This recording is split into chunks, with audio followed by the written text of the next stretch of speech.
cuál es su opinión, teniendo en cuenta que muchos de los que atentaron eran ciudadanos franceses, muchas veces nacidos en suelo francés. Entonces, ¿cómo se combate contra la discriminación que a veces se ejerce desde el pueblo francés y por eso son cooptados por las células terroristas para que ataquen a su propia nación en sí?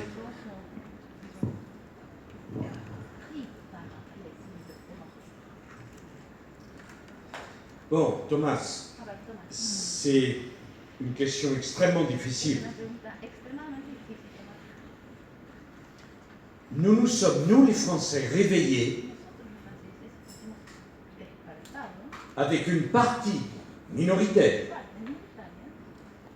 mais une partie quand même, de la jeunesse de France, née en France, élevée en France, et détestant la France. Ça ne me fait pas plaisir de vous dire cela. C'est un constat d'échec. Ces jeunes, une minorité, nés en France, sont moins bien intégrés en France que leurs grands-parents qui étaient nés en Algérie, au Maroc, en Tunisie ou ailleurs. 2 générations après, l'intégration a reculé.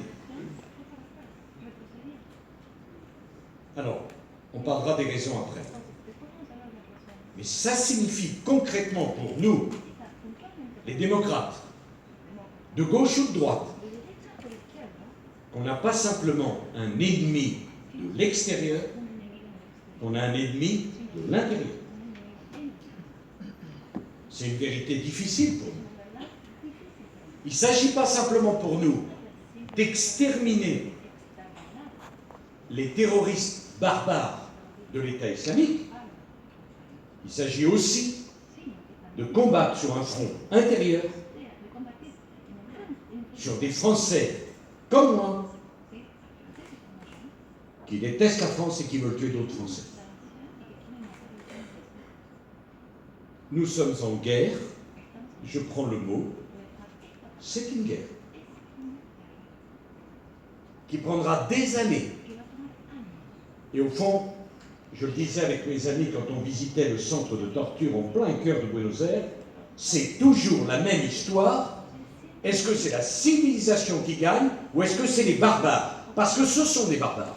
Et peu importe pour moi qu'ils soient français nés en France ou qu'ils ne soient pas français.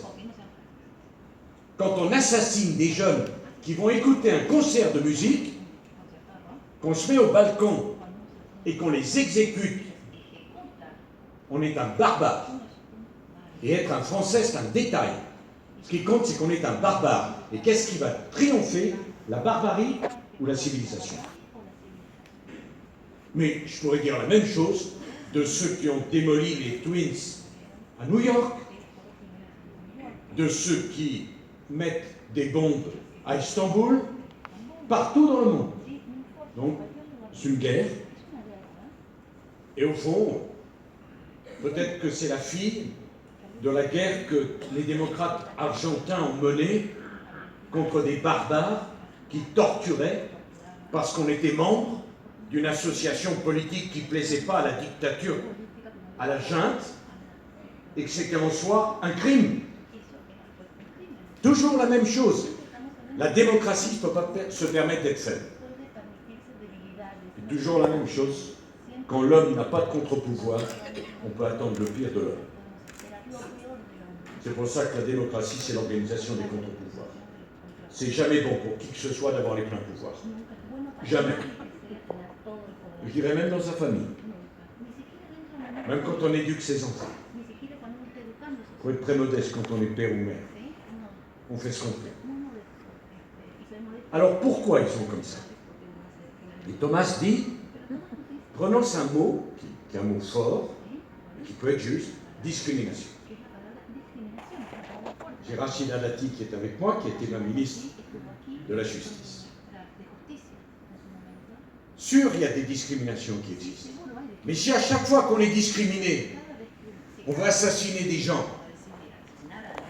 C'est un peu court comme explication. Dans mon pays, les études sont gratuites, la santé est gratuite, et si tu te donnes un peu de mal, tu peux réussir. Donc l'argument de la discrimination, si à chaque fois que quelqu'un n'est pas content, il prend une kalachnikov, il exécute les gens dans la rue, elle est où la civilisation? On ne va quand même pas justifier la barbarie par la discrimination. Je ne dis pas qu'il n'y a pas des injustices chez moi. Je ne dis pas que ce n'est pas difficile d'être différent. Mais Thomas, vous voyez la disproportion entre la discrimination sociale, économique, culturelle et l'assassinat. Donc on ne peut pas prendre cette voie. Parce que sinon, ça en viendrait à justifier l'injustifiable. J'ai été victime d'injustice, donc j'avais une raison d'assassiner. Non, on n'assassine pas.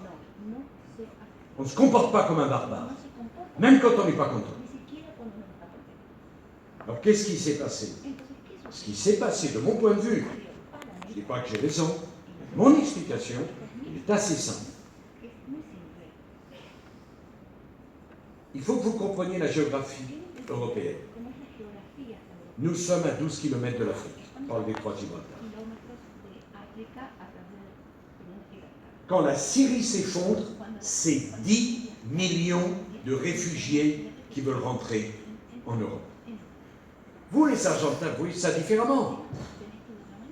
D'un côté, vous avez l'Atlantique, ça ne se traverse pas en barque. De l'autre, il y a la cordillère des Andes et le Pacifique, ça ne se traverse pas en barque. Chez nous, on y vient à pied. Et au plus large, la Méditerranée, c'est 800 km. La vérité, c'est que nous avons accueilli beaucoup plus de gens que nous ne pouvions en intégrer. Nous n'avons plus de travail à donner. Nous avons des déficits à foison. Nous n'avons plus de logement. Et nous avons laissé se créer dans nos quartiers des ghettos parce qu'on a accueilli trop de monde. La question n'est pas d'arrêter l'immigration. La migration, c'est un phénomène identitaire. La question, c'est qu'en accueillant tout le monde, on a cassé la machine à intégrer. Et créé les conditions d'une frustration immense. Ce qui va nous amener à poser les conditions d'une nouvelle politique migratoire en Europe, extrêmement difficile à imaginer. J'ajoute un dernier point.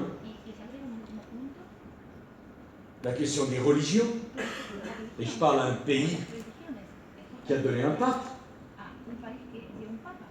Quand même. C'est pas rien le pape François. Pour l'Argentine, bon, pour le pays de ma femme, l'Italie, c'est un peu plus difficile. Les papes ne sont plus italiens. Pape argentin. Et quel pape? Que j'ai rencontré il y a 3 semaines et qui s'est installé dans le monde entier comme une référence. Notre problème, c'est que nous sommes un pays de culture chrétienne, de racines chrétiennes, et que l'essentiel des flux migratoires que nous avons connus depuis le début des années 60 est de culture musulmane. Et nous avons un problème particulier d'intégration de l'islam dans nos sociétés. Pour dire les choses très simplement, nous ne voulons pas d'islam en France, nous voulons un islam de France. Je ne sais pas si vous saisissez la nuance, mais elle est pour nous extrêmement importante. Chacun doit avoir le droit de vivre sa religion, d'être respecté dans ses convictions religieuses, mais nous disons, celui qui arrive en France s'adapte au mode de vie français, à la culture française, à la langue française, aux pratiques françaises. Ce n'est pas la France qui doit s'adapter. Voilà, j'ai conscience, Thomas, d'avoir été trop long et de ne pas avoir répondu petit 1, petit 2, petit 3. Méfie-toi des gens qui répondent petit 1, petit 2, petit 3. C'est peut-être des gens qui ignorent la complexité et la réalité des problèmes.